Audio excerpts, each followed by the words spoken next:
Bem-vindos!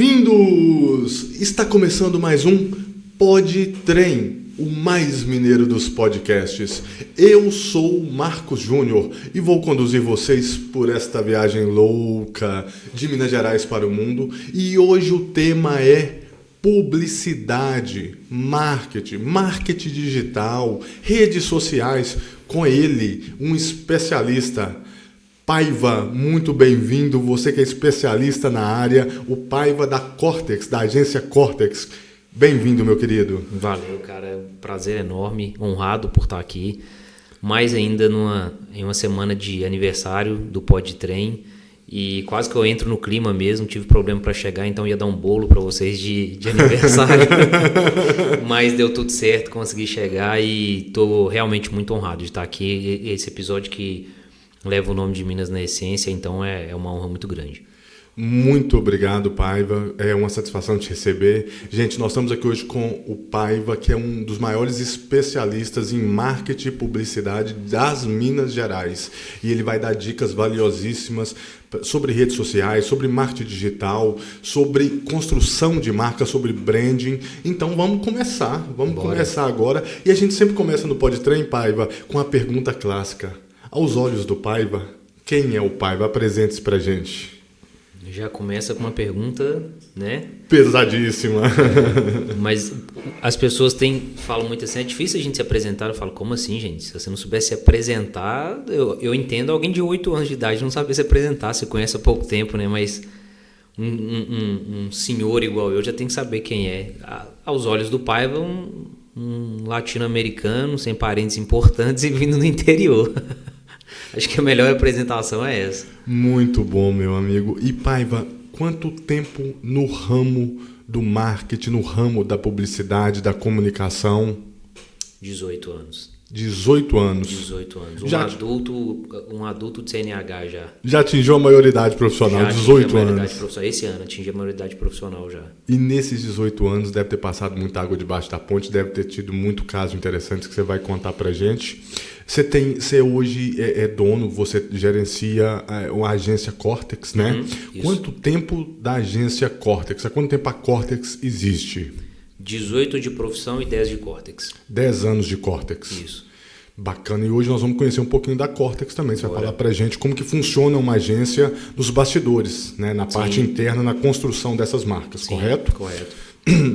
Paiva, 18 anos, como que você começou? Como que foi seu início? Como que você caiu no ramo da comunicação, da publicidade aí? Legal. Minha primeira opção de curso, na verdade, era jornalismo. Então já tinha uma inclinação para a área da comunicação, né? É um curso que inclusive é bem parelho, assim, você consegue eliminar até muitas matérias de um curso para o outro e tal.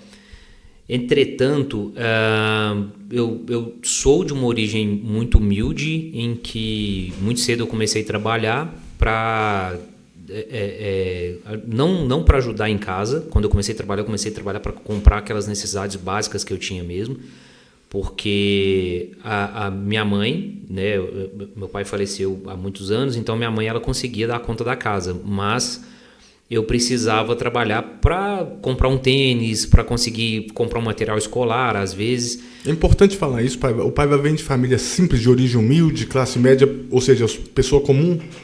Muito comum, classe média baixa mesmo, com orçamento no final do mês, deixando de pagar um para pagar outro. Isso era a minha realidade. E que isso não é nenhum momento de discurso de vitimismo, pelo contrário. Eu sou muito grato por essa origem, porque eu conheço e vejo muitas pessoas de famílias abastadas que deram muito errado na vida, e eu acho que um dos motivos é isso, né? A pessoa que tem tudo com facilidade, ela não aprendeu a desenvolver uma das coisas mais bonitas da vida, que é você correr atrás e gozar do sucesso do seu trabalho, né? Isso é um prazer que muitas vezes uma pessoa que vem de uma origem já muito privilegiada não conseguiu descobrir isso até hoje, né? Tudo veio com muita facilidade. Dinheiro é bom, né? Nunca vou ser hipócrita de falar que dinheiro não é bom, até porque eu tenho uma empresa, eu não tenho uma ONG, então eu trabalho por dinheiro. Mas quando você vem de uma origem humilde, isso te molda de forma muito positiva para as coisas que a vida vai trazer para todo mundo. Porque os desafios que a vida traz, principalmente quando você atinge a idade adulta, eles são semelhantes, né? A facilidade que a gente tem para resolver esses desafios é que vai mudar de uma pessoa para outra por questões de intelecto, de maturidade financeira. Porém, a pessoa que vem de uma origem humilde, muitas vezes eu vejo... A gente mesmo que vem de origem humilde, muitas vezes fala assim, eu tô atrasado em relação a outras pessoas. Eu falo, cara, você pode estar atrasado em questão financeira, mas você está muito à frente numa questão espiritual, numa questão de maturidade, que às vezes uma pessoa que nasceu num lar né, com berço de ouro, ela começa a amadurecer aos 30. E a gente que vem de uma origem humilde, aos 14 no máximo você já está ali... 12, 13, 14, você já está num nível de maturidade que essa galerinha não tem ainda. E, fatalmente, a vida vai te cobrar maturidade mais cedo ou mais tarde. Né? É verdade, o peso vem antes, as responsabilidades vêm antes, mas muitas vezes também vem sem querer romantizar, mas vem um bônus antes também, né? Claro. De maturidade, de situação, de ascensão econômica, claro. Né? Paiva, e como que você caiu no ramo da comunicação, da publicidade, do marketing? Você falou que sua primeira opção era jornalismo, mas qual que foi a porta de entrada para o Paiva na área? Como que você começou o seu trabalho nisso? Escolhido a dedo. Eu tinha 2 opções de trabalho na época e uma delas era publicidade. Na verdade, em uma agência de publicidade para trabalhar como office boy. Você começou como office boy numa agência? Como office boy. Então, assim, quando eu falo escolhido a dedo, foi a escolha mais fácil do mundo, porque uma era para trabalhar num ateliê de noiva, ajudando ali na organização dos vestidos, ternos do pessoal, e ao mesmo tempo tinha essa proposta para trabalhar em uma agência de publicidade. E, cara, foi uma escolha muito fácil, né? Porque, assim, eu não me identificava nada com o universo de noiva, com o universo de casamento, etc. Parece que não me identifico até hoje. Com quase 40 não tô casado, então, pelo visto, não ia dar certo mesmo, não. E a publicidade foi ótimo, porque quando eu entrei como office boy, cara, foi um mundo, assim, que eu fiquei apaixonado. Foi amor à primeira vista mesmo, publicidade. Realmente foi amor à primeira vista, assim. Eu acabava o meu serviço rápido para sentar na sala de criação e ver a galera trabalhar. Ver mesmo, assistir a galera trabalhando. Então, assim, eu acabava tudo que eu tinha que fazer e ficava sentado esperando, assim, doido para eles me fazerem uma pergunta quando estava criando alguma coisa. Tipo assim, o que você acha? Ou dar uma ideia. E, assim, óbvio, eles não faziam porque, né, eu era o office boy da empresa. Mas com o tempo, pela insistência, é isso que eu falo também, você, quando quer alguma coisa de verdade, você não pode se cansar, né, de tentar. Se você quer aquilo de verdade, aquilo não é fardo, né? Aquilo é um prazer. Por isso que às vezes, hoje não com tanta frequência, mas assim, agência de publicidade é normal. Às vezes você tem que trabalhar 14, 15, 16 horas seguidas. Então, se você não fizer aquilo com amor, aquilo que você não faz com amor, com uma hora tá te cansando, né? Então, assim, cara, eu sou eletricista, odeio minha profissão. Na primeira hora do seu dia você vai estar estressado, puto, cansado. A pessoa já levanta, já sai de casa. Exatamente. Desgostoso da coisa, né? Cara, eu adoro tirar férias, folga, não consigo tirar em períodos muito longos, assim. Gosto, mas poucas pessoas acreditam. Eu realmente sinto falta da minha rotina. Sabe? A batida é pesada, trabalhar Demais. com comunicação, com publicidade, na agência é pesado? Cara, e tem se tornado muito mais, assim, é uma reflexão que inclusive a gente tem trago muito para as nossas redes sociais, sabe? Até porque a nossa rede social hoje ela é muito mais de fortalecimento, de presença digital do que necessariamente uma vitrine de venda. Graças a Deus, graças à bondade de Deus, a gente não tem dificuldade de captação de cliente. Então a gente não vende muito a agência na nossa rede social. E um dos viés que a gente utiliza a rede social é para fazer uma reflexão sobre como que a nossa profissão tá desafiadora em assuntos como saúde mental, em sobrecarga, em situações que antigamente não aconteciam com tanta frequência. Acontecia, mas não era... Não acontecia. Com a frequência que tem acontecido hoje, não acontecia. As pessoas tinham mais respeito pelo profissional da publicidade, sabe? O mundo está mais frenético, Paiva, está mais corrido. As redes sociais, elas estão trazendo um mundo mais corrido ou só estão evidenciando isso mais? Não. O mundo continua o mesmo, as pessoas que mudaram. E mudaram, na minha opinião, para pior. E assim... É triste falar isso, mas é a minha visão real de mundo, assim. O mundo, ele continua o mesmo, né? O mundo continua com as mesmas 24 horas, o mundo continua com aquela receitinha básica sobre você ser honesto, ter caráter, ética, preservar bons relacionamentos familiares, né? E tudo isso continua o mesmo. Agora as pessoas mudaram. Então, quando você, né, eu quero focar aqui na parte profissional, quando você, por exemplo, contrata um profissional e não deixa ele exercer o conhecimento dele da forma que você precisa respeitar, porque uma coisa que eu falo assim, quando você leva o seu carro no mecânico, ele te passa um orçamento e você fala com ele assim, a pergunta geralmente é assim, que dia que você me entrega? E você confia aquele seu patrimônio na mão daquele profissional. Para não falar, né, vou pegar um outro extremo, quando você vai ao médico, você chega lá né, vamos pegar assim, um fisioterapeuta, você está com um problema no joelho, e ele te fala assim, cara, você precisa de 20 sessões que vão acontecer assim assado, de 1 hora até você recuperar o movimento regular do seu joelho. Ninguém questiona. O publicitário, eu apresento uma campanha e a pessoa fala assim, não gostei disso, não gostei daquilo, vamos fazer desse jeito, vamos fazer daquele outro jeito, vamos fazer assim, assim, assado. Então, por quê? Sabe? Que as pessoas não conseguem entender que não existe diferença entre o mecânico, o médico e o publicitário. Os três são profissionais que precisam ser respeitados. O trabalho da pessoa, enquanto contratante, paciente ou proprietário do carro, é escolher o profissional que você quer confiar. Mas a partir do momento que você fez uma escolha naquele profissional, isso precisa ser respeitado. Precisa ter uma relação realmente de confiança. E muitas vezes nós estamos perdendo grandes profissionais na publicidade e no marketing por pessoas que realmente estão se frustrando cada vez mais. Não querem mais passar por esse tipo de situação de estudar às vezes 10, 12 horas seguidas para desenvolver uma campanha que é subordinada a uma pessoa que não tem mínimo conhecimento de publicidade, o mínimo conhecimento de marketing, de estratégia e simplesmente olha e fala, eu não gostei, vamos trocar essa pessoa, vamos colocar um fundo amarelo com uma fonte rosa em cima. Tipo, não é assim, sabe? Então, a publicidade, ela tem sofrido muito e eu acredito que a tendência é piorar. O que vai acontecer daqui para frente? Não sei. Pode ser que a gente tenha um choque de realidade que mude tudo para melhor. Pode ser. Mas na minha visão isso não vai acontecer a curto prazo, não.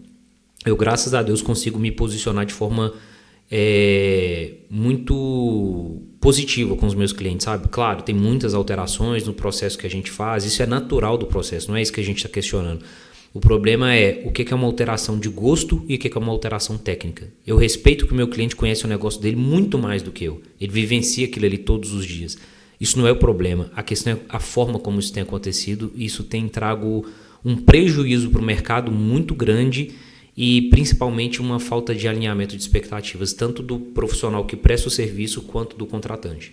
Entendi, muito bom, Paiva. Vamos para o dia a dia da agência, Paiva. Vamos aqui, inclusive para quem não tem tanta afinidade, está nos assistindo aí com o ramo, para a galera entender o tete-a-tete, o passo a passo da coisa na prática. Você tem a sua agência, Paiva, a Cortex Comunicação, e eu tenho uma marca, eu tenho uma empresa, eu tenho uma padaria, eu tenho um escritório de advocacia, eu tenho um podcast, e eu chego até você e te procuro a Cortex, a sua agência, e quero, com o propósito de melhorar a visibilidade da minha marca, de vender o meu produto. Como que funciona esse passo a passo? O cliente chega até você falando o quê, perguntando o quê, com qual objetivo, o que ele expõe para vocês? Como que é essa construção dessa parceria com uma agência de publicidade? Certo. Lembrando que nem tudo que eu vou falar aqui é regra geral, existem as exceções, mas na grande maioria o cliente chega para mim quase sempre reclamando, com muitas reclamações. O negócio está ruim, o mercado está ruim, a coisa está ruim. E assim, eu vejo também o empresário brasileiro muitas vezes com aquele posicionamento negativo permanente, sabe? Assim, é o cara que tudo tá ruim, o mercado tá sempre ruim, tá sempre reclamando e tal. Cara, eu tô com quase 40 anos, desde que eu me entendo por gente, o Brasil tá sempre mal. O Brasil, ele vive de fases, às vezes melhor, às vezes pior, às vezes a gente tá melhor. Não tenho problema em me posicionar e sim acho que o Brasil vive um momento muito ruim, né? Claro, isso não é... Eu acho até que transcende a questão política, não é uma questão de opinião, é uma questão de sensatez. Nós vivemos um momento muito ruim. Eu costumo dizer, Paiva, concordando com você, que desde que eu me entendo por gente, como você mesmo disse, sim, nós temos nós somos contemporâneos, digamos assim, sempre tem muita gente reclamando de tudo. Sempre. Sempre. Tem gente que reclama pela questão política, por questões partidárias, mas no Brasil nunca tá bom. Não. Ao mesmo tempo, né, aí entra-se um impasse que quantas e quantas marcas brasileiras, indústrias brasileiras, cases de sucesso surgiram durante todo esse decorrer desse tempo de existência nosso. Né? Então, assim, às vezes está ruim para um, mas não tá bom para o outro. Por exemplo, nós temos marcas reconhecidas nacionalmente aí e internacionalmente, que são casos de sucesso com o presidente A, com o presidente B, com o governo A, com o governo B, enquanto... Sabe o que eu sinto, Paiva? Enquanto tem uns só reclamando, tem outros construindo. Você concorda com isso? Total. E uma coisa que, desde quando eu decidi me tornar empresário, foi: eu não dou bola para o momento. Eu vou fazer o meu propósito, eu posso me ajustar ao momento, mas eu não vou me abater com o momento. Então, assim, cara, a gente enfrentou um período de pandemia, que foi uma coisa maluca, né? E, assim, com as questões políticas daquele momento... Muitas empresas quebraram, né? Muitas empresas quebraram. E é legal da gente falar isso, principalmente o termo que você usou agora. Muitas empresas quebraram. Por que algumas quebraram e outras não? E eu não quero ser injusto. Alguns restaurantes quebraram. Por quê? Porque dependiam do público aberto, né, da porta aberta para receber o público? Não, eu discordo. Quebrou quem não tinha competência para gerir o negócio da forma correta. Porque gerir o negócio de uma forma correta não é o momento. Você não trabalha a gestão do seu negócio pensando no hoje. Você trabalha pensando daqui 6 meses, 12 meses para frente. Vamos falar no Mineirês Claro. Você não vende o almoço para comprar janta. Não pode. Né? Se você está fazendo isso, você vai quebrar. A não ser que você esteja começando o seu negócio agora, porque eu comecei o meu negócio assim. Na verdade, eu tive um investimento muito grande da minha mãe, que foi um micro-ondas velho que ela tinha na casa dela, que ela me deu. Ela falou, investimento muito grande. Foi. Ela falou, toma isso aqui para você esquentar a marmita sua e de seus funcionários na hora que você começar lá. Esse foi o investimento que eu tive. Eu entendo que uma pessoa dessa está realmente vendendo almoço para comprar janta. Era a nossa realidade, mas aquilo não podia permanecer assim. Porque o empresário que reclama, ele é aquele mesmo cara, por exemplo, eu não vou citar aqui, mas é conhecido inclusive aqui na nossa região metropolitana, de um grande restaurante que quebrou com a pandemia, que não tinha dinheiro em caixa para pagar funcionário, enquanto estava fechado, não tinha dinheiro para manter a empresa aberta, mas o proprietário andava num carro de 350 mil. Ou seja, tinha uma disparidade, algum problema ali tinha, né? Tinha. Então, assim, é fácil, né, você delegar a responsabilidade do seu negócio para corrupção da política, para os políticos. O difícil é você chegar e falar assim, não, meu negócio está ruim porque eu estou gerindo mal o meu negócio. Essa fala sua é forte. Terceirizar a culpa é muito fácil, né? Essa fala sua é muito forte. Eu concordo 100% com você, porque muitas vezes eu vejo, isso vale para tudo na vida, para todas as áreas, Paiva. Se o negócio dá certo, o mérito é meu. Se dá errado, a culpa é do político, é do governador, é do presidente, é do prefeito, é do público, né? E foi legal você ter entrado nisso, porque assim, a gente vê isso em todas as áreas mesmo. Quando você encontra com um cara, né, amigo, amiga, tanto faz, e você fala assim, pô, e o casamento lá, como é que tá? Se tá bom, fala assim, a gente é um casal maravilhoso, Deus tá abençoando a gente demais, tá tudo mil maravilhas, já tem 5 anos de casado, até hoje a gente vive em lua de mel. Tudo é a gente, nós. Se o casamento tá bom. Quando você pergunta pra um amigo assim, pô, Marcos, como é que tá o casamento lá? Uma bosta, cara. Aí ele fala, minha mulher isso, minha mulher aquilo, minha mulher isso, minha mulher aquilo. Você não ouve ele falar assim, mas eu também sou um cara inflexível, sou difícil de lidar, eu não consigo me abrir pra minha esposa, eu não tenho linha de comunicação. Nunca a pessoa fala dela. Então, esse comportamento de terceirizar a responsabilidade, ele é muito do ser humano, mas não quer dizer que ele é de todo o ser humano.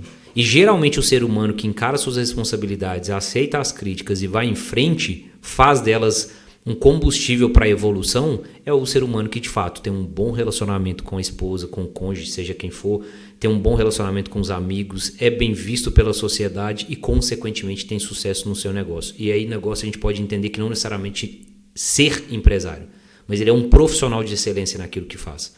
Porque ele normalmente entende que a responsabilidade do sucesso ou do fracasso é dele, não está no outro.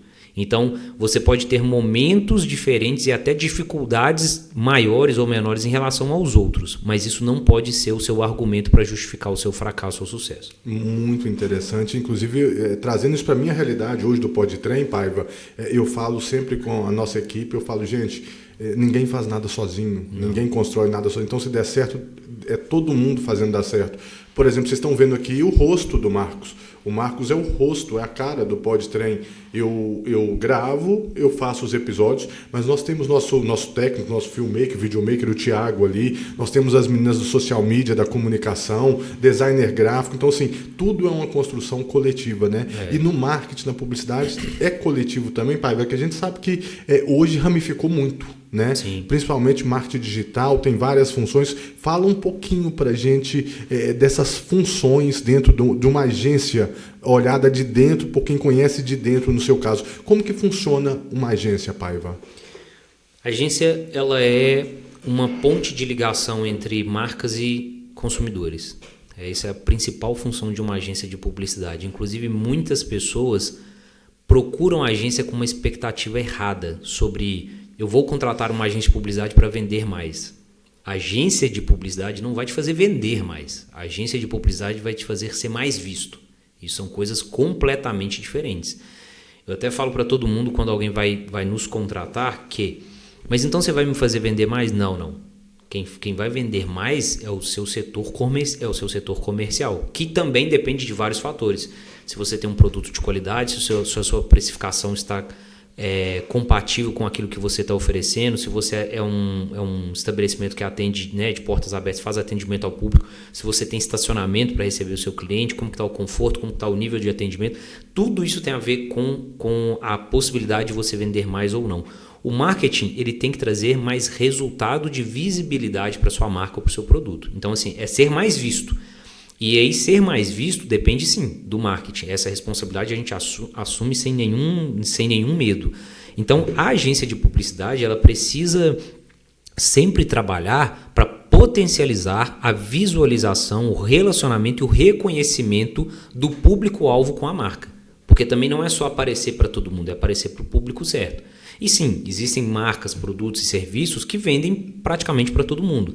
Quando você pega, por exemplo, a Coca-Cola, ela é um desses, são poucos, mas é um desses produtos que é consumido desde a mesa da classe D à classe A. Todo mundo consome. Agora, é com a mesma frequência? O cara assalariado hoje, ele compra Coca-Cola com a mesma frequência que o cara que está ganhando 10, 20 mil por mês? Até isso você tem que entender, porque aí você também começa a empreender mais esforços da publicidade para o público que você quer aumentar o seu faturamento ou atingir de forma mais incisiva naquele momento. Então a agência de publicidade, ela vai primeiro estudar, a agência de publicidade que trabalha de forma correta. Ela vai primeiro estudar o seu mercado, estudar o seu produto, estudar como que é o atual posicionamento, porque tem muita gente também que não tem nenhum tipo de planejamento estratégico para o negócio. Porque se você tem um planejamento estratégico bem consolidado, a publicidade, quando você contrata uma agência de publicidade, ela entra dentro desse planejamento falando assim: bom, esses são os braços que vocês vão atender. Nós vamos potencializar a marca dentro desse público, nós precisamos atingir essa região, nós precisamos fazer isso. Isso tudo já vem, falando bem mineirês aqui no seu podcast, mastigado para a gente. Agora, quando você não tem isso, as pessoas têm que ter a paciência de entender que contratou uma agência, contratou. Você vai precisar ter paciência para entender que a agência precisa estudar o seu mercado, entender o seu negócio, porque não adianta você sair dando tiro e falando assim: eu estou numa sala escura e eu preciso acertar 3 alvos, então vou tirar para todo lado. Ou seja, pai, o primeiro passo de um trabalho de uma agência como a Cortex, como a sua agência, de um publicitário, é fazer um diagnóstico sobre o cliente. O cliente chegou, você vai entender o produto, o mercado dele, fazer um diagnóstico sobre a marca, sobre a empresa dele? Exatamente. Na questão que envolve a publicidade. Isso passa também por entender se esse cliente tem uma condição hoje de receber um volume de clientes que nós vamos enviar. Porque, por exemplo, uma questão que eu fico muito admirado assim, muita gente às vezes nos procura e fala assim: eu quero aumentar o número de seguidor da minha rede social. Interessante. E por que você quer isso? Porque o meu concorrente tem 60 mil seguidores. Esse é um caso real, né? Eu não vou falar a marca. Sim. Meu concorrente tem 60 mil seguidores. Eu falei assim: eu tô olhando aqui sua rede social, quantos seguidores você tem mesmo? 20 mil, né? Eu falei: pois é, baseado aqui no seu negócio e tal. Se 10% desses 20 mil aqui for comprar na sua mão hoje, você consegue atender?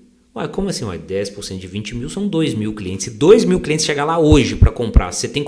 Lógico que não, você tá maluco. Eu falei: então por que você quer aumentar o número de seguidores? Ou seja, nesse caso específico, por exemplo, ele está se espelhando numa concorrência e achando que simplesmente o quantitativo vai fazer a diferença no negócio deles. Seguidor não é termômetro de sucesso do seu negócio.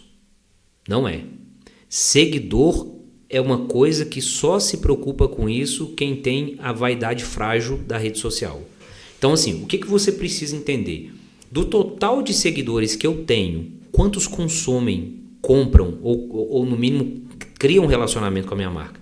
Porque você pode ter, por exemplo, uma página de uma imobiliária que você não vai fazer venda diária, né? Não é aquele volume de venda, mas você precisa ter relacionamento com as pessoas, porque tem gente que vai casar daqui 2 anos e já está se planejando para comprar uma casa. Tem outras pessoas que estão se aposentando, querem sair de uma casa grande e ir para um apartamento. Então você precisa criar relacionamento a longo prazo, não é uma venda imediata. E para isso eu falo, você precisa ter seguidores que se relacionem com você. E relacionamento é muito mais importante. Se você tiver 5 mil seguidores que visualizam seus stories, que comentam seus reels, que curtem seus posts, é melhor do que você ter 50 que é indiferente à sua página. Você não, porque tem muita gente que tem 50 mil seguidores e tem uma curtida no post. Aí quando você vai ver, foi ele mesmo, o dono da empresa, que curtiu aquele post ainda. Adiantou de quê? Não que curtida também seja uma coisa que a gente tem que ficar tão bitolado nisso, porque assim, cara, hoje a predisposição de uma pessoa a se engajar com conteúdo publicitário é mais difícil. Por isso que a nossa criatividade está tendo que ser tão cobrada, porque todo mundo quer viralizar, todo mundo quer criar um conteúdo publicitário. E é legal porque às vezes você fica falando assim, olha só pra você ver que criativo isso aqui que esse cara fez, vendeu? Ou só serviu para viralizar na internet? Interessante você falar isso, Paiva, me ocorreu aqui, porque hoje tudo é rede social. Né? Em qualquer nicho aí, quem está fora da rede social hoje, teoricamente, né, generalizando, que é um erro generalizar, mas de certa forma quem está fora das redes sociais está fora do mercado. Né? É isso mesmo. E assim, a gente vê hoje um número gigantesco de influencers, micro-influencers, pseudo-influencers surgindo. Funciona contratar um influencer para sua marca, para fazer divulgação nas redes sociais, funciona? E se sim, até que ponto, Paiva? Depende. Marketing não tem receita pronta. Pode ser que influencer funcione para o seu negócio, mas não funcione para o negócio dele. Depende muito daquilo que você está se propondo a lançar e comunicar com as pessoas.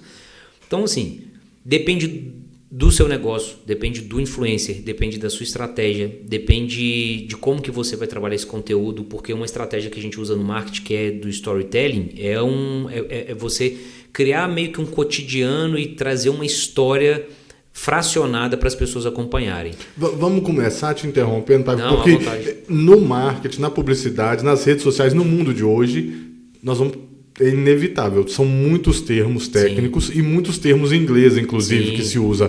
E a gente aqui vai desmembrar isso aqui, inclusive, para quem não conhece, quem não é da área e está assistindo a gente.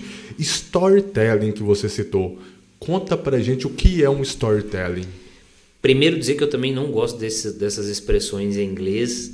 Lá na agência a gente não faz, vamos fazer um meeting, não tem nada disso não. É reunião, vamos fazer... O que a gente só usa mais assim é mais job, porque a gente fala mesmo que acostumou, né? Muitos anos falando, tem que pegar o job desse cliente e tal. E mesmo assim a gente agora vai ter que mudar, porque pelo que eu estou entendendo, tem job, umas moças que atuam num ramo específico, né? Ramo específico. Interessante, eu também sou desse, eu sou meio Ariano Suassuna, eu gosto de Ariano Suassunar as coisas, exatamente. Sabe? De puxar pro nacional, puxar pro brasileiro, né? Mas o storytelling nada mais é que uma estratégia de marketing em torno de uma marca para se comunicar um produto, serviço, propósito, ou mesmo atrair um número maior de pessoas através de um conteúdo que é fracionado. Então, assim, eu quero potencializar a minha empresa para um determinado público que não tem tanta predisposição de acompanhar conteúdo de internet. Por que novela funcionou no Brasil, não só no Brasil, mas em vários países do mundo, com tanto sucesso? Não é a novela em si, mas aquela questão de você acompanhar o próximo episódio. O que vai acontecer no próximo episódio? Porque sempre termina de um jeito que você quer saber o que vai acontecer depois. E aí as pessoas falam assim, é legal, né? Porque muita gente eu vejo falar assim, só no Brasil mesmo para novela funcionar um trem ridículo desse. E série é o quê? Série é o quê? Que faz sucesso no mundo inteiro hoje aí com as plataformas de streaming. Porque a ideia de você contar uma história fracionada, o ser humano tem curiosidade. Então isso é possível de você fazer com uma marca também. É possível você, às vezes, mostrar um conteúdo de bastidores da sua marca que vai atrair as pessoas e falar assim, nossa, eu não sabia que eles faziam garrafa desse jeito.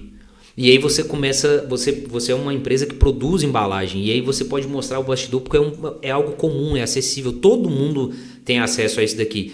E quantas pessoas não vão ter curiosidade de saber como que é produzido uma garrafa plástica?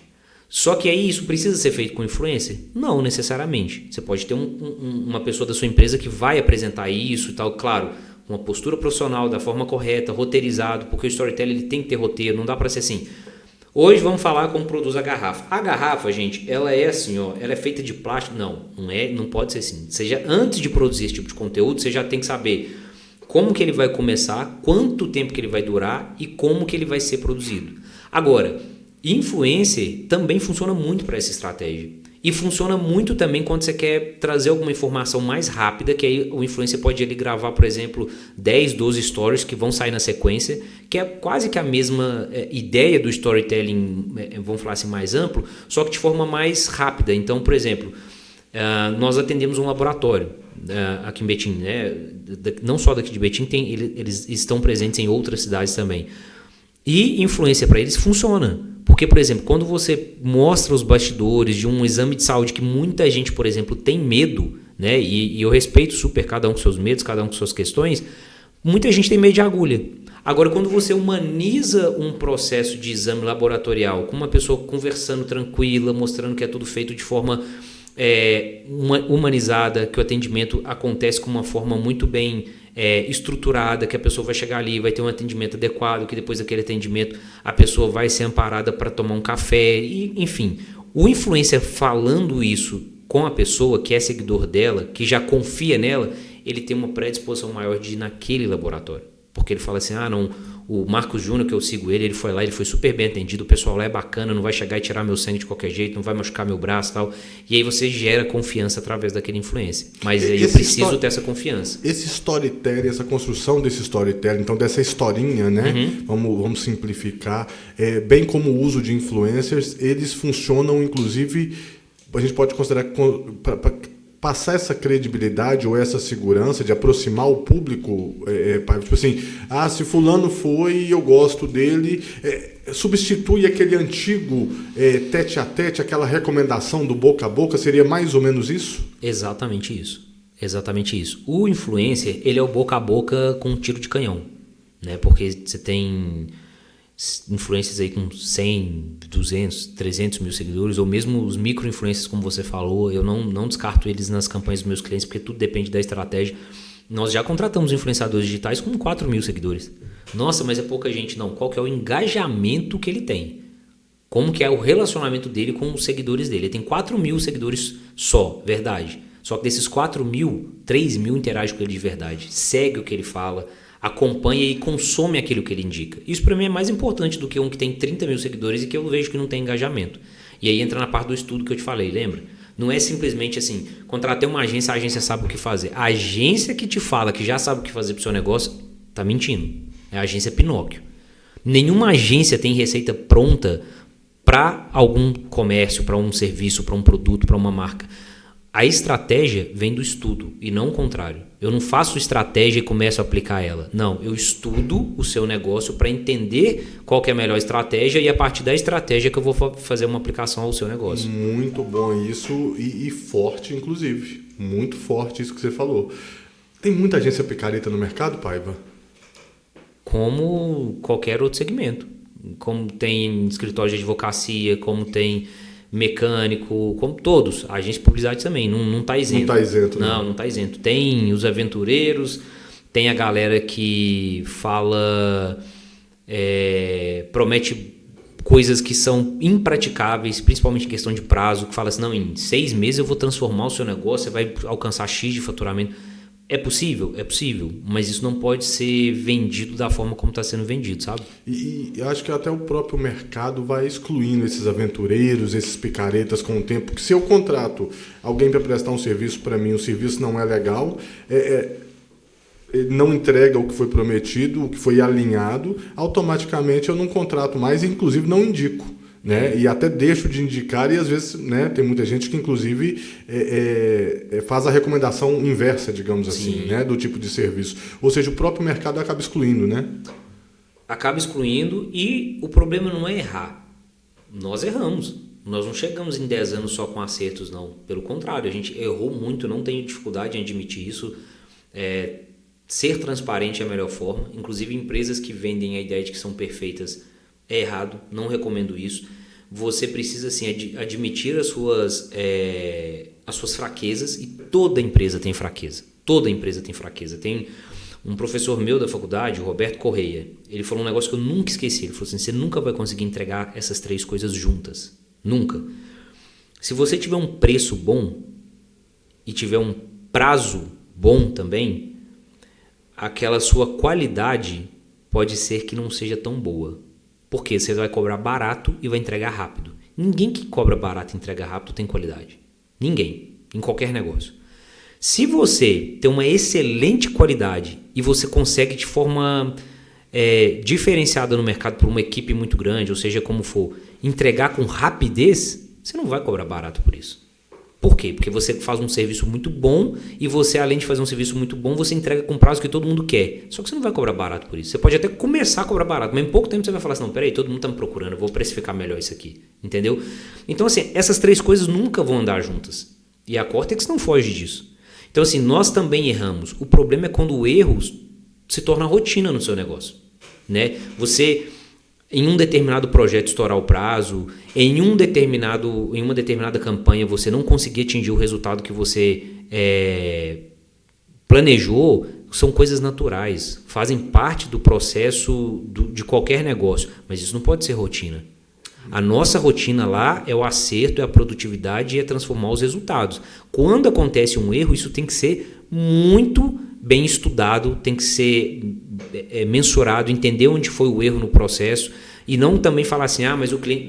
Não é o que a gente falou, não é terceirizar, não é ficar delegando responsabilidade, não. Bom, deu errado, então vamos sentar, vamos estudar o que foi que aconteceu, onde foi que nós erramos, onde foi que tem alguma parcela de erro do cliente, se é que tem, mas isso tem que acontecer. O problema é que tem muita gente aí no mercado hoje que promete 1 milhão de coisas. Eu falo assim, a maioria das agentes de publicidade, elas são igual homem, né? De forma geral, porque nós somos homens e precisamos também admitir nossas fraquezas. O homem geralmente promete um monte de coisa quando está querendo conquistar a mulher. Ele é cavalheiro, ele é gente boa, ele é foda, ele é estudado, ele tem conhecimento, ele é um trabalhador, ele é tudo. Na entrega, com o tempo, a mulher vai vendo que não é bem aquilo. Então, assim, para os negócios e para a vida, prometa menos, entregue mais. A regra é a mesma. A regra é a mesma. E por falar em entrega, entregue o seu joinha aí. Por favor, entregue o seu like, fortaleça o nosso trabalho. Além do Marcos, aqui tem toda uma equipe maravilhosa entregando para vocês esses episódios, que eu falo que é entretenimento sim, mas é conteúdo de qualidade. Então tá gostando do PodTrein, tá gostando dos nossos episódios? Deixa o seu joinha, deixa o seu comentário pro Paiva aí, fale o que vocês estão achando dos episódios, o que vocês estão achando do episódio de hoje, inclusive. Comenta aí pra gente e segue o nosso canal e siga também nossas redes sociais. O PodTrein tá em todas as plataformas, PodTrein tudo junto, tudo minúsculo. Aproveitando, Paiva, qual que é a rede social do Paiva ou da Cortex? Fica à vontade para falar com o nosso povo e para o pessoal aprender um pouquinho lá depois desse episódio também. Paiva não tem rede social. Paiva, não. O homem que faz acontecer nas redes sociais não tem. Isso é para saúde mental, Paiva? Exatamente. Não, assim, falando de forma bem simples, eu não tenho rede social porque eu não me interesso pela vida das pessoas e não tenho interesse de mostrar minha vida para ninguém. Simples e objetivo. Mas a Cortex tem a rede social, né? Sou muito presente na rede social da Cortex, ou seja, não tenho nada contra quem tem rede social. A rede social, como qualquer coisa da vida, se bem utilizado, traz resultados positivos para a gente. Mas a minha, pessoal, eu já desativei ela tem 5 anos, foi em 2020. Não sinto saudade, não sinto vontade de voltar, não. E a da Cortex é Cortex Comunicação. Muito bacana, mas é super entendível. Eu falo que se você... vamos dar um exemplo aqui muito popular de jogador de futebol. Se você treina futebol todo dia, joga futebol todo dia, você até vai, porque um amigo chama numa pelada quando você está de férias, mas a última coisa que você quer é falar de futebol, né? Cara, perfeito. Então a gente, quando você vivencia, você faz aquela imersão contínua em algo, quando você pode, no seu lazer, você quer ficar um pouquinho fora daquele algo, né? Exatamente. Ô, Paiva, e a gente voltando para a questão dos termos, da parte técnica da coisa, tem um outro termo que é muito popular, que eu acho que a gente não pode deixar de falar aqui, que é branding, Sim. Construção do branding. Sim. O que é isso? Conta pra gente, explica pra gente. Particularmente, eu acho a estratégia mais eficaz para qualquer marca. Eu falei que cada marca depende de uma estratégia, não tem receita pronta, mas o brand é esse sim é uma marca universal. Inclusive, recomendo muito o pai desse conceito brand, que é, na minha opinião, o maior construtor de marcas do mundo, responsável por marcas como a Apple, por exemplo, e tantas outras no mercado. É um americano chamado Richard Branson. O termo vem, né, oriundo de tudo que ele construiu também. Branding nada mais é que o estudo, construção e evolução até a maturação de uma marca. E mesmo quando atinge a maturação, não se interrompe o trabalho. Ele é a única estratégia de marketing que é vitalícia. O que é o branding na sua essência? É você trabalhar uma construção de marca para gerar relacionamento, para gerar lembrança e para fazer com que essa marca seja desejada e respeitada pelas pessoas. Então, é um universo muito grande que você precisa explorar, que demora anos para se alcançar o sucesso, mas não existe nenhum caso no mundo que deu errado, de quem trabalhou da forma correta. Nós podemos pegar aqui um exemplo muito prático de quem construiu um brand muito eficaz. Vamos falar do mercado nacional, para não ficar também, né, trazendo só... Porque senão parece uma questão muito inalcançável também, eu construo um brand da minha marca. Mas falando de uma forma que todo mundo vai entender. A Bombril, durante muitas décadas, né, vocês que são jovens, pesquisem depois lá no YouTube, propaganda da Bombril, comercial da Bombril, que tinha um personagem caricato, né, passava no intervalo do Fantástico, que era... Não sei, ainda não vou falar com certeza, mas eu sei que até hoje é um dos programas com maior audiência na televisão, né, brasileira. Mas na época era líder de audiência absoluto aos domingos. E tinha o comercial da Bombril, que era sempre esse personagem caricato falando algum assunto do momento, e ao final daquele assunto ele introduzia a situação do Bombril naquela situação. Então ele já se fantasiou de Xuxa, de Pelé, de todo tipo de personagem da época, de presidente na época, para poder fazer algum tipo de interação com as pessoas, e ao final ele falava do produto. Isso foi construindo uma marca de valor em torno daquele produto, e que não necessariamente falava só de qualidade do produto, mas falava de forma indireta sobre o produto. Consequência, o produto ficou tão forte que a Bombril já parou de anunciar há mais de 20 anos, e até hoje, no Brasil, Bombril virou o nome do produto. Que teoricamente era o nome da marca, o nome da marca, exatamente. Então, assim, quando há pouco tempo atrás eu fui ao supermercado com a minha mãe, e ela falou pra mim assim, pega um Bombril ali pra mim. Aí eu fui lá e peguei o Bombril, coloquei no carrinho dela. Ela falou assim, não, eu quero aquele outro lá. Eu falei, não, aquilo lá é a Solan. Aí ela, como assim? Eu falei, Bombril é essa marca aqui, ó, esse pacotinho aqui, ó. A senhora tá querendo a Solan, então só tinha que ter falado assim, pega aquela esponja de ácido ali pra mim, pode pegar da Solan. E não é que ela fez errado, é que todo mundo até hoje usa o termo. E olha quantas gerações mudaram. Pessoas que ficaram mais velhas, as pessoas que compravam Bombril morreram. Vieram outras gerações e continuam comprando, porque nós também temos essa perpetuação de preferências. E isso se aplica em várias coisas. Por exemplo, quantos filhos torcem para o mesmo time de futebol do pai? A maioria, 90%. Eu sou atleticano porque meu pai era atleticano. Eu sou cruzeirense porque minha mãe era cruzeirense. Vai passando de geração Vai passando de geração em geração. Por isso o branding é a estratégia mais eficaz. Porque quando você constrói valor da marca, você faz com que as pessoas comprem a marca. O Caíto Maia, inclusive, ele falou uma vez sobre, cara, eu criei uma marca que me permite hoje vender qualquer negócio. O Caíto Maia da Chili Beans, né? Da Chili Beans. O proprietário da Chili Exatamente. Beans. Inclusive, depois quem quiser pesquisar aí, ele dá uma aula sobre brand, ele fala muito sobre brand, e ele foi um dos primeiros caras assim a popularizar o termo no Brasil. Alô, Caíto Maia, alô, Chili Beans. Quiserem patrocinar o Podtrem, serem parceiros do Podtrem, esse óculos aqui, ó, Night Vision, que eu estou com ele em todos os episódios, é um Night Vision da Chili Beans, viu, Caíto? Exatamente. Então, assim, é uma possibilidade de fortalecimento da marca que não dá errado. né? Você vai ao longo dos anos mudando de estratégia, se adaptando ao mercado, utilizando ferramentas diferentes, né? Então, assim, hoje você tem ferramentas de IA que te permitem criar um universo muito maior para produzir conteúdo para sua marca. E isso tudo, feito de forma estratégica e principalmente com planejamento, traz como consequência um desejo pela marca. Depois que as pessoas desejam sua marca, amigo, não vai fazer diferença. Você quer um exemplo maior? Isso aqui é um produto caro. É caro. Principalmente para a maioria dos brasileiros. E é um produto extremamente popular no Brasil. Você tem gente que ganha um salário mínimo que tem um iPhone. Por quê? Está ligado a status, está ligado à qualidade, está ligado a várias coisas que não é só a marca. Por exemplo, todo mundo sabe disso. Se você tem um problema no seu iPhone, você compra um iPhone novo e tem problema com ele, você chega na loja, eles recolhem o seu aparelho e te dão outro novo.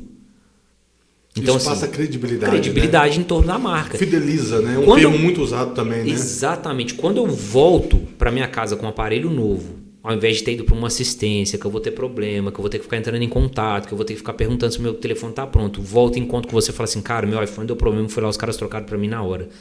O seu próximo telefone provavelmente vai ser um iPhone.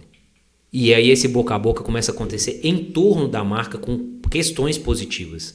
E além disso também você precisa trabalhar o quê? O universo do desejo da marca com outras situações também que são, por exemplo, a Red Bull. A Red Bull organiza torneios de esporte que ninguém conhece. A Red Bull é um case muito interessante. Um caso, o que eles fizeram, a forma que eles inovaram é muito legal, né? E sabe o que é legal da gente falar da Red Bull? Porque ela é um exemplo para todo mundo.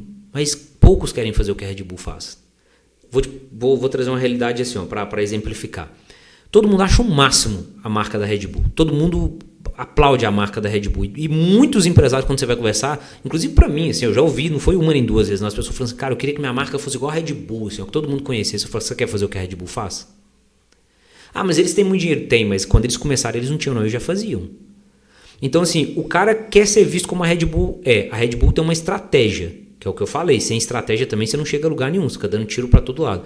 Qual que é a estratégia da Red Bull? Atividade, movimento, coisas diferentes, poder. O slogan da Red Bull é Red Bull te dá asas. O que é asa? Asa é você sair daquele lugar comum. Asa é você estar acima das outras pessoas. É uma sensação de liberdade, né? E isso vem com patrocínio de um campeonato de rolimã que os caras fazem, patrocínio de campeonato de asa delta, desafio do Red Bull Race, dos aviões lá e tal. Aí você vai conversar com um cara que fala que quer que a marca dele seja igual a da Red Bull e a paróquia do bairro dele pede ele R$50 de patrocínio para a quermesse agora da festa junina e fala assim, não, eu tô apertado. Ou seja, o princípio é o mesmo, né? O que muda é a proporção, correto? Exato, exatamente. Então, assim, faça com o que você tem, faça nas condições que você tem, mas faça. Porque só desejar ser como a marca do outro é, como a marca do seu concorrente, desejo não leva ninguém a lugar nenhum. Definitivamente não. Desde 10 anos que eu desejo ficar grande, todo do mesmo tamanho até hoje. Então você tem que fazer alguma coisa a respeito. Ô, gente, ele falou de ficar grande, porque o pai vai ter uma estatura um pouquinho menor do que a maioria, mas ele compensa isso tudo com um capital cultural, com expertise na área dele.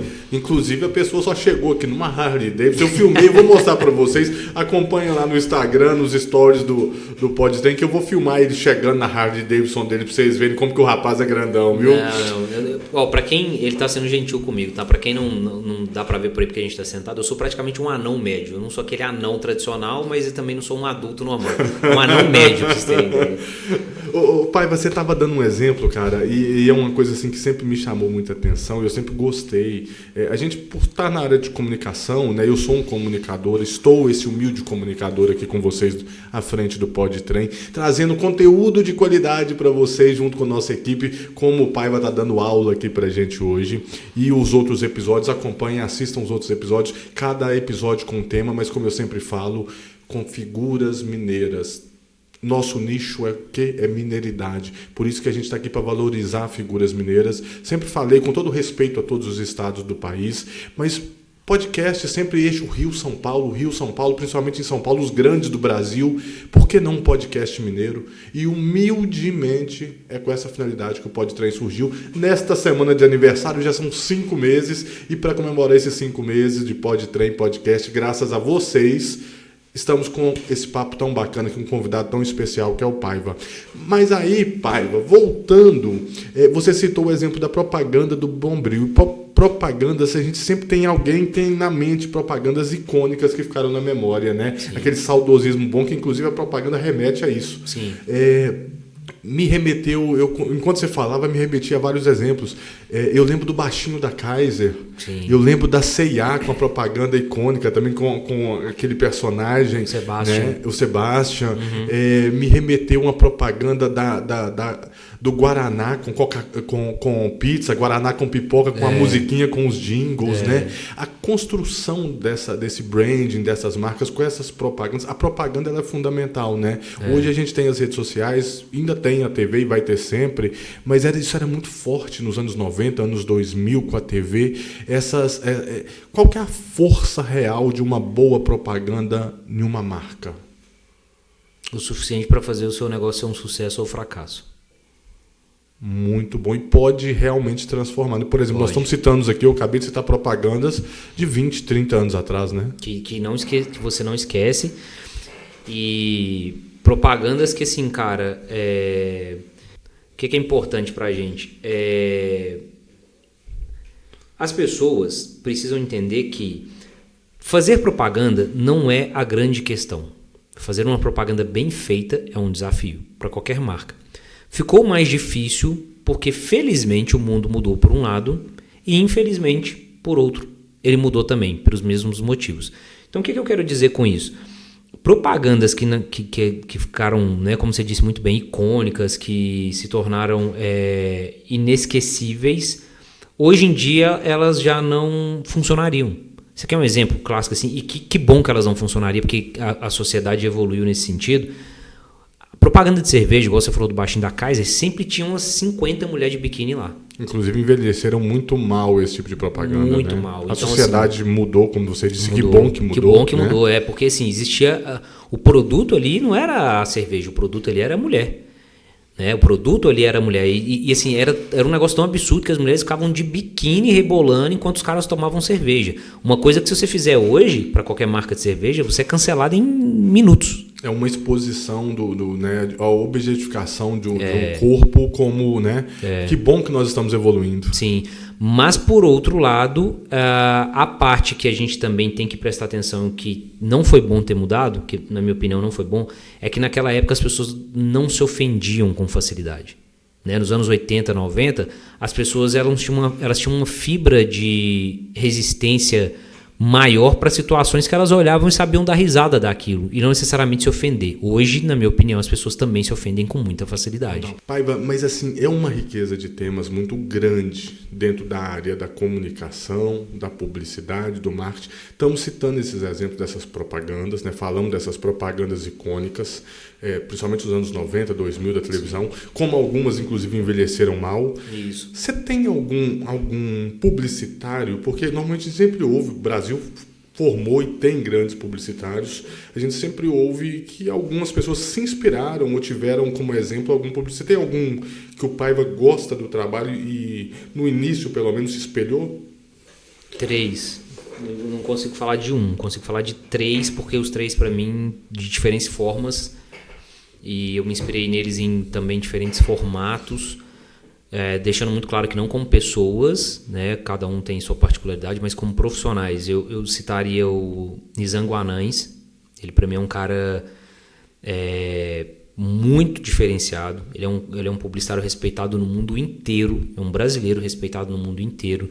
Tem agência em Nova York, tem agência em Tóquio, então assim, são os mercados mais disputados do mundo que o cara tá lá figurando e sendo respeitado, aplaudido. E brasileiro. Né? Vamos valorizar o produto nacional, né? Exatamente.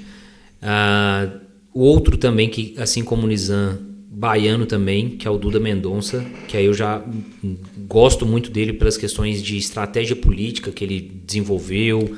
O Duda carregou eleições em nível nacional de presidente nas costas. Muitas, né? Assim, ele é brilhante. Né? E repito, não falando de pessoa, ideologia, nada disso, mas de estratégia, de trabalho profissional, bem feito, trabalho né? bem feito. O o Duda, e claro, né, o Oliveto também, que é o mais popular de todos os publicitários brasileiros. O Oliveto é outro ícone da publicidade, né? É lenda, né? Lenda, assim. Nos deixou há pouco tempo e foi produtivo em todos os momentos da vida. É um cara que reformulou a publicidade nacional, ele popularizou a publicidade nacional, era um cara ativo, né, nas discussões políticas, nos posicionamentos da sociedade e trazia essa figura do publicitário como uma pessoa de respeito. Então, a publicidade brasileira morreu muito junto com o Washington Oliveto. Eu acredito que o Oliveto ele é igual o Pelé, sabe aquela coisa assim, não vai ter outro. Vão existir outros excelentes profissionais, mas igual ele, na minha visão, não vai ter mais, porque era um cara autodidata, nunca fez faculdade, criava com uma facilidade absurda. Existem vários exemplos dele sentando assim dentro da agência e criando campanhas em questão de minutos, coisas... Tanto que ele é estudado hoje, né? Não tem uma faculdade de publicidade, de marketing ou curso que não estuda esses caras hoje, né? E assim, eu tive o prazer de fazer um curso com ele, um curso de... É mesmo? Não só eu, né? Não foi só eu que fiz esse curso, não. Mas assim, sobre desenvolvimento de linha estratégica e, né, como criar uma linha estratégica que vai ser uma semente para a criação de todo um conteúdo, da base de um conteúdo de uma marca, de um produto ou serviço. E é um cara que, assim, sabe aquela pessoa que fala 5 minutos e parece que você tem 3 horas que está ouvindo ele? Porque é muito propositivo na forma de criar. Sabe, muitas vezes as pessoas fazem peças muito bonitas, mas que não trazem muito resultado. Ou às vezes tem uma estratégia muito boa, mas mal executada. Ele conseguia alinhar tudo isso. Então esses 3 para mim são as minhas grandes referências, assim. Tem outros tantos também, mas para te responder, e aí eu não consigo falar de esses 3 para mim. Muito bom. Na minha humilde opinião, não sou do ramo, mas eu acho que foi muito bem escolhido. Você pegou 3 ícones aí nacionais da área da publicidade, que indiscutível, né? A gente está falando muito hoje da importância das redes sociais, Paiva, para as marcas, do marketing digital, né, é o termo mais adequado, e a gente percebe que existe uma tendência hoje, muito tem se falado, dos donos das marcas, os donos das empresas darem a cara, serem a cara da marca nas redes sociais. A gente pode citar aí hoje João Adib, né, da CIMED, o próprio Caíto Maia, da Chili Beans, Cacau Show, mesma coisa, e outros tantos, né? O que você me fala disso? É realmente uma tendência? Faz a diferença? Isso porque eu estou falando, estou te perguntando, porque tem muita gente aqui que às vezes é dono de empresa que está assistindo aqui, com certeza tem muitos donos de empresa pequenas, médias e grandes assistindo o nosso episódio, ou pessoas que estão pensando em montar uma empresa, lançar uma marca. Faz diferença hoje, de fato, Paiva, o dono ir para as redes sociais e ser a cara da marca? Sempre fiz. Sempre funcionou. A questão, isso tem se popularizado exatamente por causa da rede social. Porque as pessoas hoje em dia têm mais acesso aos bastidores das empresas. A rede social é uma porta também para bastidores, né? Mostra muita coisa que normalmente as pessoas não conheciam sobre as empresas e, consequentemente, o dono acaba, às vezes, dando a cara na rede social, aparecendo mais. É bom, é correto, traz resultados positivos quando feito de forma correta. Não adianta também você aparecer de qualquer forma, não é assim, né? Você precisa entender qual que é a proposta que você vai levar, por que você vai aparecer, que tipo de mensagem você vai trazer. O dono, é interessante ele aparecer às vezes falando sobre preço? Talvez não. Talvez o dono é o cara que vai falar sobre qualidade. O preço deixa para alguém do seu comercial falar. É interessante o dono aparecer em momentos de relevância para a marca. O que é momento de relevância? Não necessariamente comercial, mas um momento, às vezes, de posicionamento, até para gerar um tipo de engajamento social, né? Então, é importante, sim, o dono aparecer. Sempre foi, sempre funcionou, como, por exemplo, o Ricardo Eletro. O Ricardo, durante muito tempo, ele deu muito a cara no comercial, quando a internet não era tão forte assim. Ele já estava lá na TV. Ricardo, inclusive, mineiro, né? Olha que exemplo bom, porque é mais um exemplo para exaltar figuras mineiras. Sim, sim. E o Ricardo fazia isso, você bem disse muito bem, antes, né, nos primórdios aí das redes sociais, na época era a televisão, e o Ricardo era a cara da marca. Né? Exatamente. E assim como ele, tem vários outros também que não tiveram problema em aparecer, em chegar e dar a cara a tapa, né, vamos falar assim, em torno da marca. Entretanto, isso precisa ser feito de forma correta. Então, o que é esse forma correta? De preferência que você tenha uma assessoria profissional, né, de uma agência, de um profissional de marketing, que vai te orientar e vai construir a forma como essa presença do dono vai aparecer. Porque muita gente pensa que o dono aparece, ele está lá sentado, trabalhando e de repente fala, vou gravar um story. E esse não é o jeito certo de fazer. Tem que ter um acompanhamento. Tem que ter um acompanhamento, tem que ter uma assessoria que vai te orientar a melhor forma de você estar presente, não só na rede social, mas no marketing como um todo. Né? A gente está falando disso, tem um caso... Porque eu gosto de puxar para mineiros, para figuras mineiras. Tem um caso que eu vejo, inclusive sentou nessa mesa com a gente, que está fazendo isso muito bem, e é um empresário assim, com várias franquias, hoje de destaque em Minas Gerais, que é o Rafael Landim. Né? Ele esteve aqui conosco nessa mesa, gravou um episódio com a gente, inclusive confiram aí nas redes o episódio com o Rafael Landim, 2 milhões em 2 anos. E a cara da Minas Lock, que é a empresa dele, é ele. Então eu acho que é um caso que se enquadra nisso também, né? Que está surfando essa onda boa, né? Sim, inclusive é cliente da agência, Minas Lock, né, com muito orgulho, muita satisfação, é cliente da agência.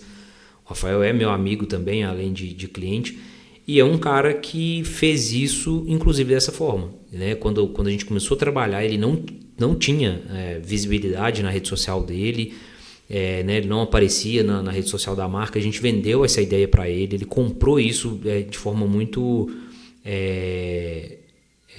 corajosa, fez isso realmente assim, né, com a participação de uma agência que estava orientando a forma como aparecer, e em nenhum momento nós roteirizamos a participação dele para transformar ele em um tipo de personagem. A gente roteirizou junto com ele o tipo de conteúdo que a gente ia anunciar. Então, assim, era falar sobre os pontos positivos do negócio, mostrar como que o negócio acontece, a forma como as pessoas podem chegar até o negócio, porque é uma franquia que é um produto, vamos falar assim, não é um pastel que todo mundo vai consumir, né? Tem o público exato, né? Tem o público-alvo correto que a gente precisava chegar nesse público, e muito ligado à credibilidade. Então, por ele ter uma postura... de um nome muito forte no mercado, né? Já tinha um relacionamento com o mercado muito forte, ele conseguiu chegar e apresentar a empresa dele de uma forma muito profissional, né? Igual eu falei, ele não pegou o celular e falou assim, venha ser da Minas Lock, compre a sua franquia da Minas Lock.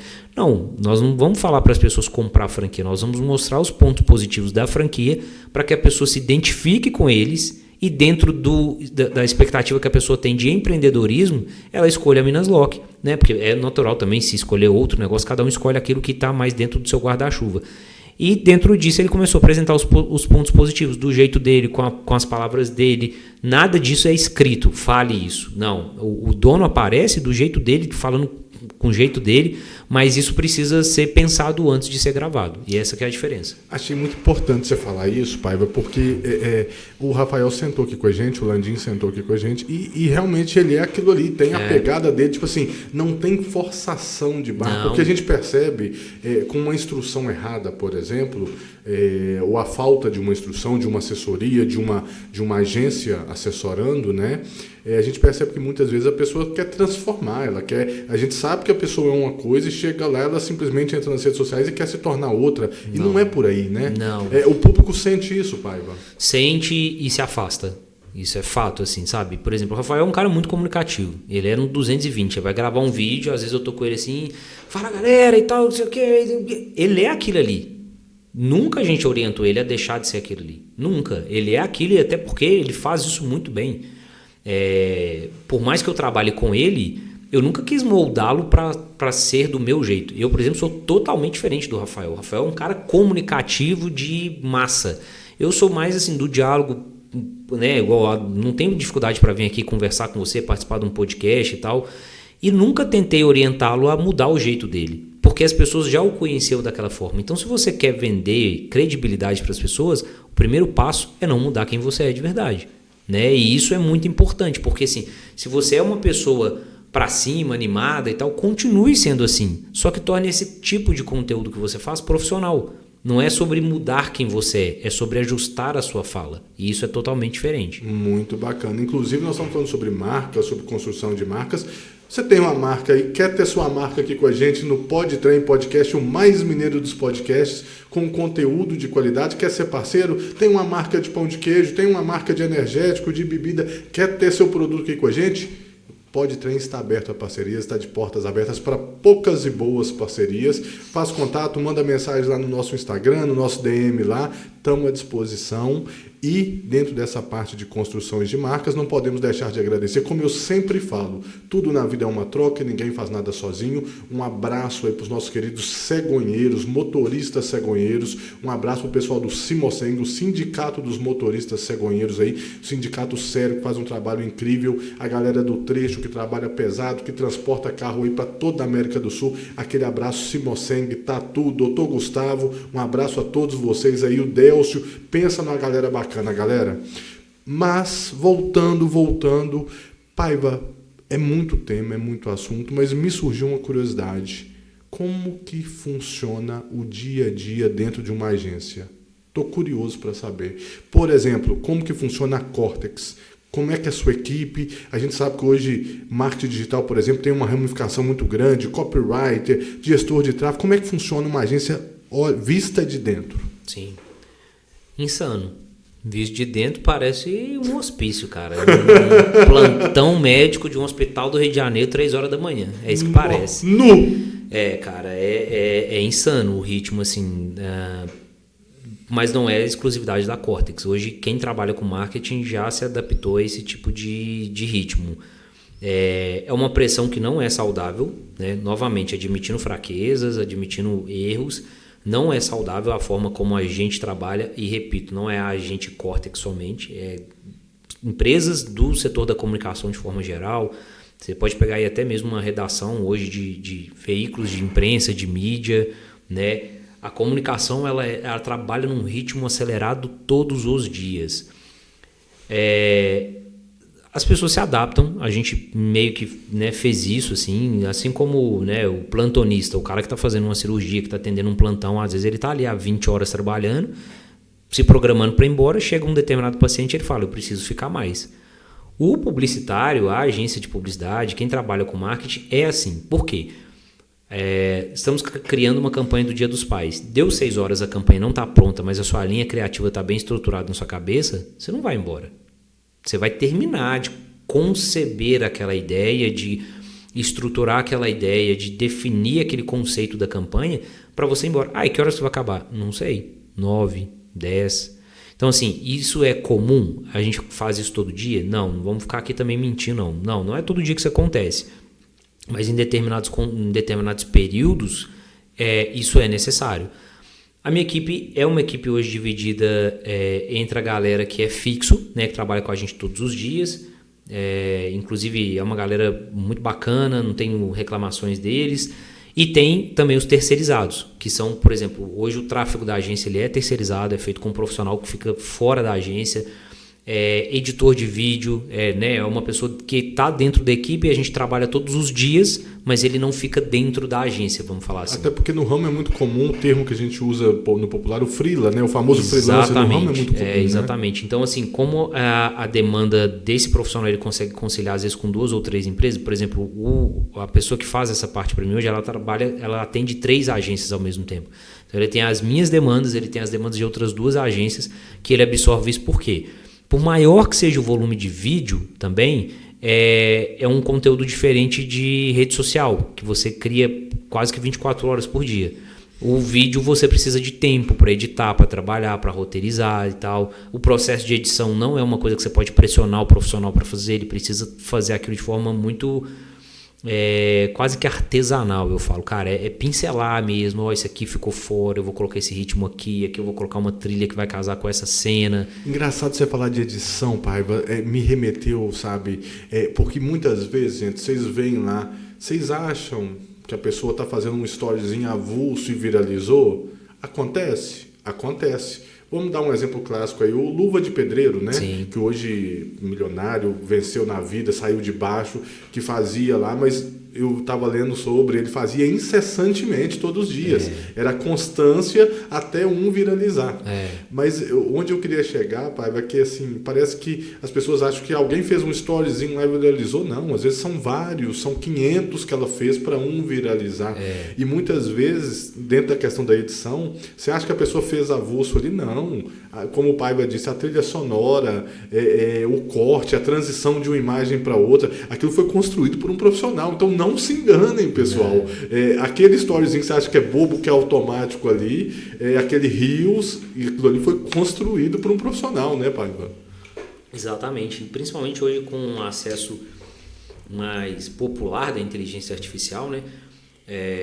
Ficou mais fácil de você produzir conteúdos melhor elaborados, né? Com mais efeitos, com mais edição. Entretanto, continua valendo a criatividade, né? Você não é ter acesso à ferramenta. Isso por si só não vai te dar bom resultado. Eu não toco violão. Você pode pegar o melhor violão do mundo e me entregar agora que não vai sair nada. Então, eu continuo falando, gente, não se preocupe com a ferramenta. Preocupe-se com o conhecimento. O que é importante é a gente ter conhecimento, e aí quando você tem conhecimento, você adapta o seu conhecimento à ferramenta, você estuda sobre a ferramenta e começa a usar.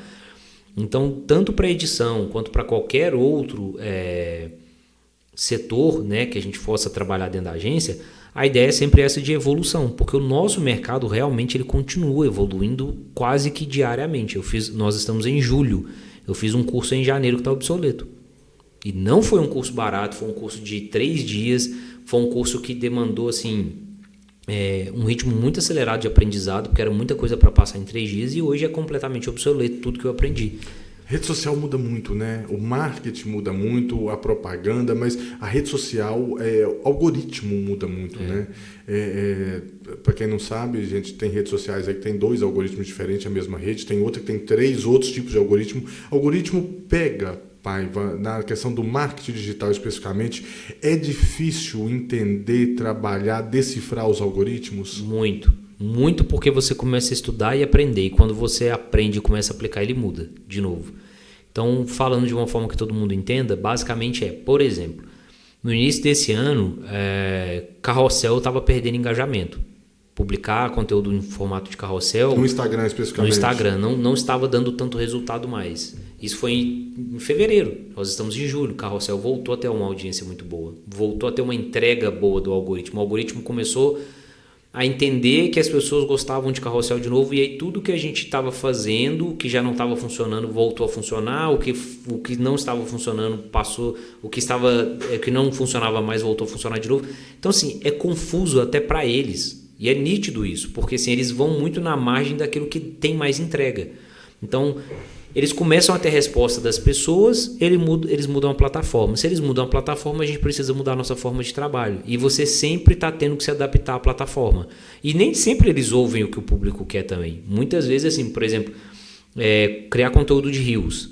É um conteúdo que a gente demorou muito tempo, todo mundo da comunicação, para entender assim, qual que é o formato perfeito de um Reels.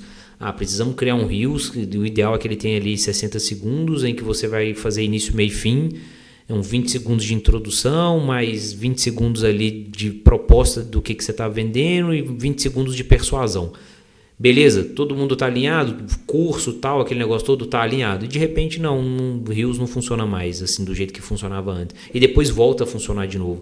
Então é uma loucura até por causa disso. Então quando eu falo assim, cara, a agência de publicidade é loucura, não é nem tanto pelas pessoas, mas é porque tudo muda o tempo todo, os prazos são extremamente sufocantes, né? O que é um prazo ideal para você criar uma marca, por exemplo? Ideal?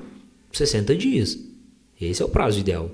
Qualquer cliente hoje que procura uma agência, que a agência fala assim, eu quero 60 dias para criar sua marca, ele fala, tá maluco? Tal, não, precisa dessa marca com 1 semana. Tal. 60 dias já quer estar vendendo, exato, né? Achando que vai vender, né? Exatamente. Por quê? E volta no que eu falei, não tem planejamento. O cara quer abrir um negócio, né? Ele sabe que ele vai abrir um negócio, ele não tem etapas. Ele simplesmente, às vezes, pega um dinheiro e fala, vou abrir uma loja. E começa e vai naquela loucura e não saiu o alvará, o cara já está com ponto alugado, não está definido o nome da empresa de forma correta, mas ele já está procurando alguém para fazer a marca. Ah, não, vamos colocar aí Loja do Marcos e tal, não sei o que. Não, cara, mas por que desse nome? Como que esse nome foi escolhido? Isso vende para o seu público-alvo? Quem que é o seu público-alvo? A coisa mais assustadora para mim é quando eu converso com algum empresário, empreendedor e falo com ele assim, quem que é o seu público-alvo? Ele fala, como assim? Ele não sabe nem o conceito de público-alvo. Não sabe. E assim, é assustador, porque eu falo, cara, é um aventureiro. E eu até falo que assim, esses caras não são empresários, esses caras são comerciantes. O que é comerciante? Comerciante é o cara que quer vender. Não interessa como, não interessa pra quem, não interessa nada. Ele quer dinheiro no bolso. Ele não tem propósito de nada, ele quer abrir a loja de manhã, fechar no final do dia com caixa gordo. E contar o dinheiro, contar a nota. Isso é comerciante. Empresário, ele tem planejamento, ele tem estratégia, ele tem desenvolvimento passo a passo. Então assim, eu vou abrir o meu negócio? Vou. Antes de abrir o meu negócio, eu preciso fazer um estudo desse mercado, eu preciso saber se eu tenho habilidade o suficiente para enfrentar todos os desafios que são inatos àquele negócio. Eu sou uma pessoa que vou conseguir desenvolver esse negócio em quanto tempo, ou não estou abrindo um negócio, porque não tem problema você abrir um bistrô e falar assim, não, eu tenho um bistrô aqui com 6 mesas e não quero crescer, né? É o meu propósito, eu quero fazer as pessoas comer bem e ir para casa, e se elas puderem me remunerar para isso, eu vou ficar feliz. Não tem nada de errado nisso não, gente. Nenhuma marca também tem obrigação de abrir para crescer, não. Isso é pessoal. Tem espaço para todos. O mercado cabe, gente, grande empresa, média empresa pequena. Inclusive tem que ter, né? Tem que ter a rede de supermercados, né? Vamos falar de uma aqui em nível Minas Gerais, que é em nível nacional, mas que é uma marca mineira. Tem a rede BH, supermercados BH, mas tem que ter o mercadinho do seu João lá no bairro também para atender a merceariazinha, para atender o cliente de sacolinha, né? Claro. E assim, cada um com sua vantagem e cada um com seus prejuízos, né? Qual que é a vantagem do supermercado BH? É a gama de produtos, né? A facilidade que a pessoa tem para chegar, estacionar, comprar. Estou falando dele lá no interior, né? Ou mesmo, mas se aplica aqui também. Eu chego lá, eu consigo fazer a compra do mês de forma completa, tem tudo que eu preciso. Beleza. Esse é o ponto positivo dele. Qual que é o ponto positivo do Sr. João? O ponto positivo do Sr. João é você chegar lá e ser atendido pelo Sr. João, que te conhece desde criança, que vai conversar com você um pouquinho, acaba sendo um momento de leveza para o seu dia. Coisa que nenhum atendente do supermercado BH vai fazer. Ele não vai te perguntar, e aí, como é que está seu dia hoje? O Sr. João te pergunta. Então depende do que você quer. E quem define o que é sucesso e o que é fracasso é o consumidor, não é você. Você define a sua estratégia. A sua estratégia vai te fazer vender mais ou menos. Agora quem compra, quem vai gostar da sua estratégia ou não, é o consumidor. E tá dando errado? Muda de estratégia. Sabe? Não abre por abrir. Não fica pensando assim, eu não vou abrir porque tem um supermercado BH aqui. Não, pode abrir do lado dele, pode abrir em frente a ele, pode abrir seu mercadinho, mas tem algo que ele não tem. Se o que ele tem é produto, tem atendimento. E estou dando exemplo, né? Não falando que o atendimento do supermercado BH é ruim, mas a questão pessoal da tratativa que um mercado pequeno consegue dar, nunca um supermercado grande vai conseguir. Pai, você citou IA. A IA veio para mudar o marketing digital? A IA veio para modificar a forma que as coisas têm sido feitas? Qual que é a importância da IA nesse mercado, na sua opinião? A IA veio para mudar o mundo, cara. Veio para mudar o mundo, está mudando o mundo, e o marketing, né, é uma parte desse mundão aí e está mudando junto. Então, assim, hoje a gente não briga contra a IA.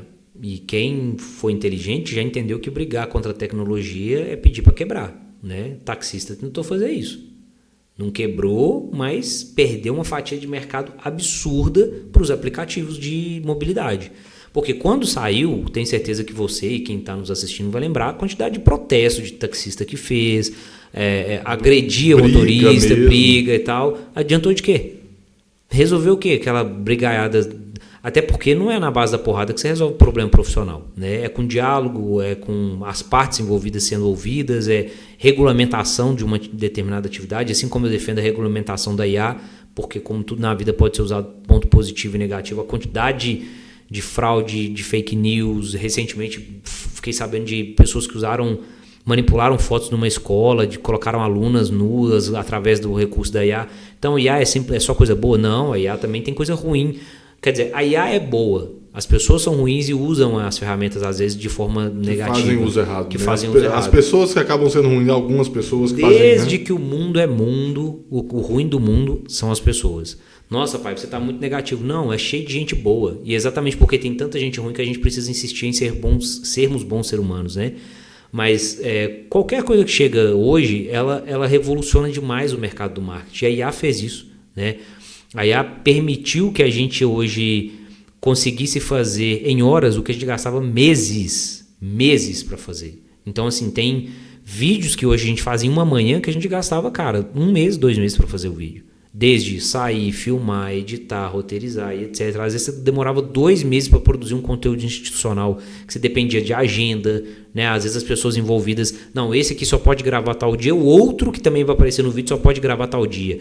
Então tem uma série de situações que foram supridas com a questão da IA. Coisas que hoje a gente consegue fazer com muito mais facilidade e agilidade porque a ferramenta oferece isso. Então a IA veio sim para mudar o marketing, para mudar o mundo, para mudar a vida das pessoas. E te digo mais, o que vai vir nos próximos anos aí vai matar muitas profissões. Isso não é falando algo para amedrontar, mas vai matar muitas profissões e também vai potencializar muitas profissões. O que vai fazer diferença são os profissionais de cada uma delas, porque alguns vão ficar para trás e outros vão dar um salto muito grande nas suas carreiras. Muito bacana. Infelizmente, Paiva, nosso tempo é pouco, nosso tempo é curto. Um tema tão rico, né, com a capilaridade tão grande. Mas antes de encerrar, calma, não está encerrando ainda, gente. A gente faz o nosso quadro final, que a gente chama de Pinga Trem, que é aquele bate-bola, pergunta e resposta. Medo. Vamos lá? Medo dessas coisas. Vamos lá que vai ficar bacana. Bora. Vamos começar. Está começando mais um Pinga Trem no Pod Trem Podcast nesse momento. Paiva, você citou 3, mas agora eu quero alguém da sua profissão como exemplo. Oliveto. Washington Oliveto. A maior dificuldade na sua profissão de publicitário? Enfrentar clientes que não têm noção sobre o que estão contratando. A maior alegria que você já teve como publicitário? Impedir uma marca de quebrar e alcançar o sucesso. O que é mais importante na publicidade e no marketing digital especificamente? Uma boa edição ou uma boa cara? O conjunto. Um bom roteiro ou uma boa cara? O conjunto. Uma dica, Paiva, para quem quer empreender, uma dica para quem quer ser visto, fazer o branding adequado, ter sua marca vista, uma dica para os empreendedores e empresários que estão nos assistindo sobre marketing digital, propaganda e publicidade. Pense bem antes de empreender. Não é uma atividade só prazerosa, como parece por aí. É uma ideia vendida de forma errônea. Empreender tem muito a ver com dedicação, com capacidade de resiliência, de frustração. E na questão do marketing é importante você ter paciência, ter planejamento e ter estratégia, independente de qual frente do marketing você vai explorar no seu negócio. Pode ser no digital, pode ser no offline, pode ser no branding, pode ser com uma estratégia de storytelling. Isso que eu falei agora se aplica para qualquer uma dessas. Planejamento, estratégia, paciência. Não quer dizer que os seus resultados vão demorar para acontecer, mas entender que eles têm tempo para acontecer. E isso faz uma diferença muito grande. Muito bom. Para a gente encerrar, Paiva, um recado final para os nossos espectadores, um recado final para quem é da área, para quem está querendo se espelhar no Paiva, na Cortex e entrar no ramo muitas vezes, um recado final para quem é da área da publicidade. Um conselho, deixe uma dica valiosa para o nosso público. Para quem é da área, eu posso dizer o seguinte: vamos nos unir, porque os problemas que nós que estamos nessa área enfrentamos todos os dias, a gente já sabe que a gente precisa ter paciência, precisa ter resiliência, precisa ter muita capacidade para enfrentar situações que o mercado nos impõe. Se nós, enquanto profissionais, soubermos nos unir e trabalhar de forma conjunta para valorizar o nosso mercado e todos sermos mais respeitados, juntos a gente pode revolucionar um mercado que está em decadência. E é com essa mensagem final desse grande profissional, um dos maiores publicitários de Minas Gerais, o Paiva da Cortex Comunicação, que a gente vai chegando ao fim, mas com muita gratidão no coração. 5 meses de PodTrem, podcast, 5 meses no nosso canal no YouTube. Muito obrigado a cada um de vocês, muito obrigado por tudo. Sem vocês o PodTrem não existiria. E assim, Paiva, muito obrigado pela sua participação, que a gente vai chegando ao fim. Valeu demais. Tamo junto demais, obrigado por agregar valor e trazer conteúdo de qualidade para o nosso humilde PodTrem, o mais mineiro dos podcasts. Eu vou, mas eu volto. Valeu!